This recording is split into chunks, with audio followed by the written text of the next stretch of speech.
Hey à tout le monde, c'est Lamborg et on se retrouve pour une nouvelle vidéo review animée. Cette fois-ci c'est sur Mission Yosuga Family épisode 25. Juste avant de commencer cette vidéo, bien évidemment comme d'habitude, je vous invite à mettre un pouce bleu si c'est pas encore fait, si vous avez également aimé l'épisode ou la vidéo, enfin si vous aimez tout le moins ce style de vidéo, les reviews en règle générale, et si vous aimez Mission Yosuga Family bien évidemment. Dans le cas où vous l'aimez vraiment et que vous voulez me le dire en commentaire ce que vous avez pensé de cet épisode, je vous laisse mettre un commentaire, c'est bien, vous suivez. Également, si c'est pas encore fait, je vous invite à vous abonner à la chaîne pour ne manquer aucune vidéo, en mettant la cloche pour ne manquer aucune vidéo encore une fois, c'est bien, vous suivez, surtout si c'est pour suivre Mission Yosuka Family ou les autres vidéos que je fais. Regardez également la description, tout y est, mon serveur Discord, mes réseaux sociaux, TikTok et ma chaîne principale, pour ceux que ça intéresse, que ce soit le gaming pour ceux qui s'intéressent sur la chaîne principale, les shorts sur TikTok, les shorts en globalité des deux chaînes à rassembler sur TikTok, et mes réseaux sociaux, plus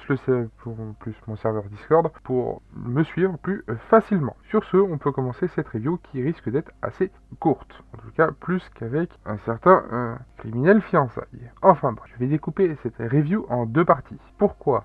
Parce que déjà c'est plus simple, et que je vais pas m'étaler sur toute la review, sur tout ce qui s'est passé, ça ne sert à rien. Surtout que le début, c'est littéralement la fin du dernier épisode en fait. Avec quelques petits trucs en plus, oui, mais c'est surtout la fin du dernier épisode, avec des rajouts pour cet épisode-là qui s'est passé juste après. On va pas non plus s'éterniser, bien évidemment. Nanao, alors pour une fois, ce sera pas le combat de Nanao que je vais mettre en avant dans la miniature, vous l'avez vu. Nanao contre la gamine et son père spirituel, si on peut appeler ça comme ça, et aussi au passage les cobayes qui doivent s'enfuir. Alors les cobayes vont plus ou moins s'enfuir, ils vont faire un gros somme. Pourquoi ? Parce que le gars, je sais plus comment il s'appelle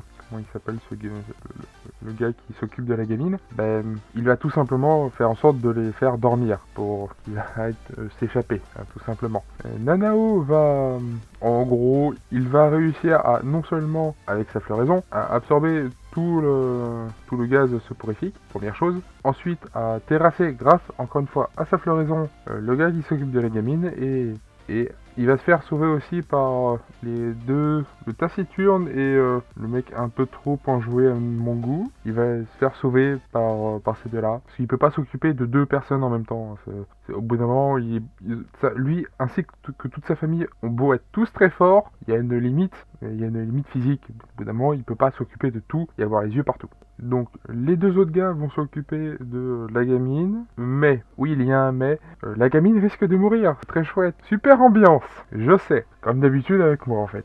Mais, alors oui, il y a un autre mec qui arrive, que le gars qui s'occupe d'elle... Alors, au passage, je ne l'ai pas dit, mais il a raconté sa vie. Honnêtement, on s'en fout.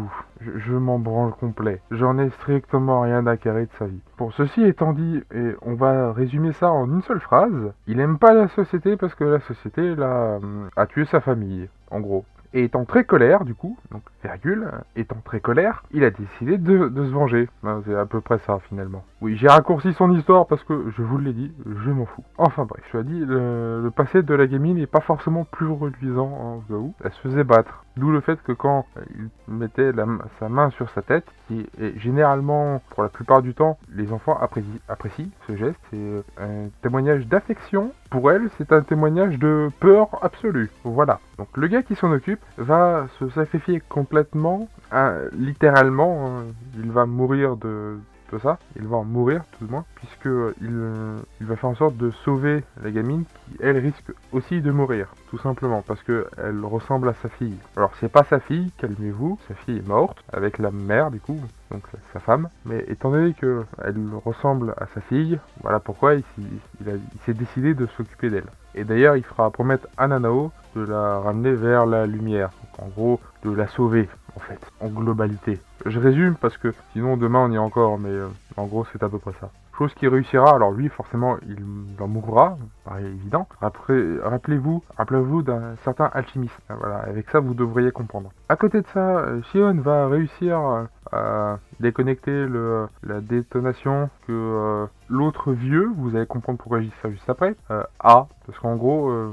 Kawashita ou je sais plus comment il s'appelle, si on le tue, la base explose, ce qui est un peu embêtant. Du coup, le détonateur, faut faut le couper tout simplement. Et c'est Shion qui s'en occupe et elle a réussi bien évidemment, sinon on pouvait pas continuer l'épisode, ni la série tout court.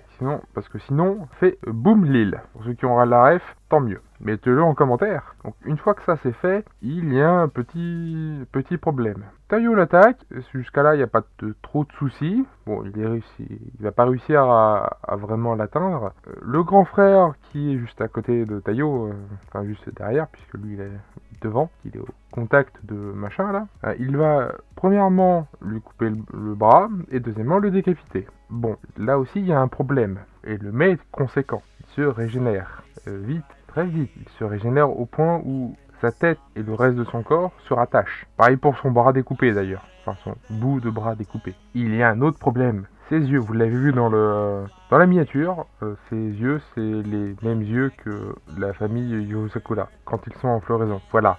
D'ailleurs, il va se barrer tout simplement parce que il peut plus à sa mort, la bombe n'explosera pas, donc il doit le faire manuellement tout simplement. Donc du coup, grâce à sa floraison, il peut refaire venir entre gros guillemets ces cobayes disparus. Enfin, disparus. Aucun n'est réellement mort à part certains, parce que certains ont décidé de se sacrifier d'eux-mêmes. Donc Taiyo, le grand frère, vont devoir se battre contre un amas de trucs dégueulasses. Ils vont les deux vont l'attaquer, mais ça ne fera rien du tout. Ça serait mettre une pichenette à une montagne. L'échelle est pas la même, mais on est à peu près d'accord sur le fait que dans les deux cas, ça fera rien. Et l'épisode d'ailleurs se clôt là-dessus, donc on verra la suite. Prochain épisode. Alors j'ai loupé toute la partie de l'histoire de Kawashita, Kiwi, non c'est pas Kiwi, non le nom est déjà bizarre, alors Kiwi ce serait pire. Bref, j'arrive vraiment pas à me rappeler de son nom, il m'intéresse vraiment pas. Alors je sais que j'ai zappé une partie de son histoire, sa naissance est en 1914, et au bout de sa tête, il ressemble pas à quelqu'un qui est né en 1914. C'est le gouvernement plus exactement l'armée qui a mandaté Kawashita pour faire des recherches sur la famille Yosakura, bien évidemment. Là je viens de le résumer très grossièrement, mais en gros c'est à peu près ça, et je ne rentrerai pas dans les détails non plus.